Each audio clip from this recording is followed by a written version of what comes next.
Emak-emak bernama Elsanita diduga penghina istri Presiden Jokowi, Iriana Jokowi, jalani masa observasi selama 14 hari di Rumah Sakit Jiwa Sulawesi Tenggara. Elsanita dibawa ke RSJ Sultra usai ditangkap aparat Satuan Reserse dan Kriminal Kepolisian Resor atau Polres Muna pada Minggu 24 Juli 2022. Diketahui, Elsanita ditangkap polisi usai video TikTok dan Twitternya viral diduga menghina istri Presiden Jokowi, Iriana Jokowi. Usai viral, Satuan Reserse dan Kriminal Polres Muna menangkap Elsanita di kediamannya di Kecamatan Lasalepa, Muna pada Sabtu 23 Juli 2022 lalu.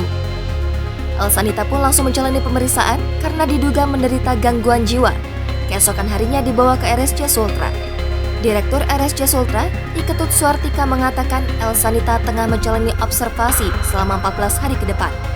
Menurut dia, dalam observasi ini melibatkan tim medis, terdiri dari perawat dan dokter spesialis kejiwaan. Observasi dilakukan untuk menilai dan mengevaluasi perilaku Elsanita, aspek emosional dan kognitifnya. Apabila tidak termasuk ODGJ, proses hukum Elsanita akan kembali dilanjutkan dan diserahkan ke Polres Muna.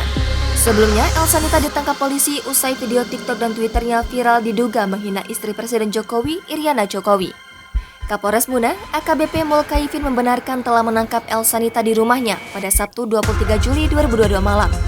Elsanita ditangkap di kediamannya usai polisi menerima informasi tentang video viral tersebut.